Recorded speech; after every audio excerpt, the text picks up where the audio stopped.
আজকে তোমাদের সঙ্গে শেয়ার করব আমাদের 18 এপ্রিলের ব্রাইডাল স্টোরি। এদিন আমাদের দুটো কাজ ছিল। তো আমাদের ফার্স্ট ব্রাইড ছিল দুপুর 2:30টার সময়, আর আমরা এই রকমভাবে চোখ মুখ বেঁধে চলে গেছিলাম ব্রাইডের বাড়িতে।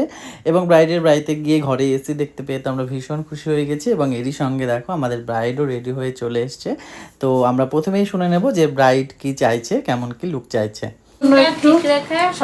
আর একটু গালে কলকা করবে? হ্যাঁ হবে, কেন হবে না, সব হবে। গোল মানে দেখতে তাহলে ভালো লাগবে।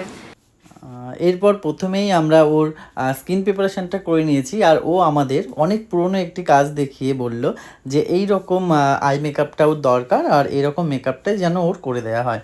তো আমরা চেষ্টা করেছিলাম ওর স্কিন টোন অনুযায়ী মেকআপটা করতে।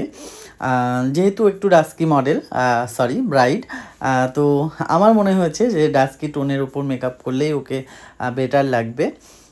দেখো ওকে আমরা এইভাবে ওর ফুল লুকটা সাজিয়ে তুলেছি, এবং ওর ক্রাইটেরিয়া অনুযায়ী আমরা একটি গাল কলকা করে দিয়েছিলাম ওকে। আর এটা ছিল ওর ফুল লুক, যেহেতু আমাদের খুব তাড়া ছিল, আমি বেরিয়ে গেছিলাম। তো এইখানে দেখো ওর ফুল লুকটা দেখা যাচ্ছে। তোমরা প্রত্যেকে দেখে জানিও যে ওর মেকআপটা কেমন হয়েছে।